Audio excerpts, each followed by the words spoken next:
Today we're going back to basics and I'm going to show you a sauce that I use almost every other day. It's the base of cheese sauces, mushroom, peppercorn. It's really versatile.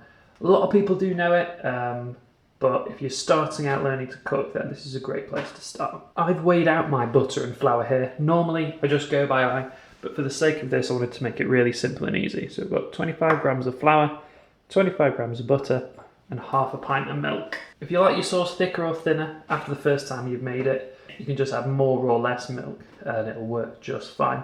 In a small pan, I'm just going to gently melt my butter. It doesn't need to be diced up. Now you can use a wooden spoon or spatula, or you can use a whisk. If you have a pan that's had a slightly rounded edge in the bottom there, whisks are great. They make it quicker, easier, and a little bit less likely to split, but I'm going to use a wooden spoon just because not everyone will have a pan like that, but it's still really easy. Now my butter's just melted, it's starting to foam a little. That doesn't matter, doesn't need to be. Once it's all melted, you just want to add all your flour and stir that in.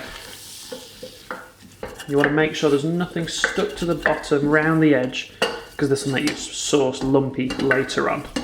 Once it looks like that, it'll look like a paste. I'm going to turn it right down onto a really low heat and add a tiny bit of milk at a time. It'll almost get thicker than it was with just the flour and the butter. So once you've added a little bit of milk, you'll need to turn the heat back up, because the cold milk from the fridge will take the heat out of the pan. Just want to keep really slowly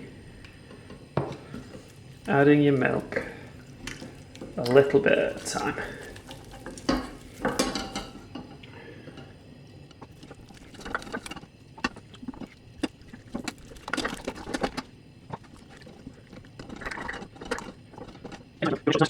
Every time you add your milk, you want to make sure that it's all nice and smooth and even before you do that, just so that you don't get any lumps. And you'll notice this is still quite elastic, and thick and gloopy.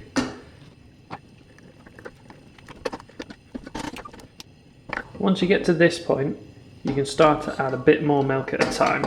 Not too much, there's no need to be quite so delicate.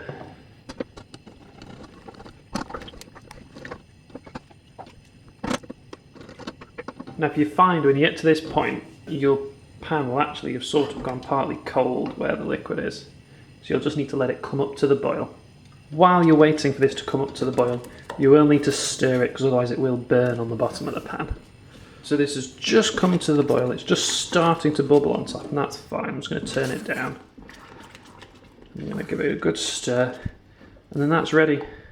Now there's a couple of tiny little lumps. The easiest way to get rid of that is to get a whisk and just give it a really good, and then it should be really nice and smooth.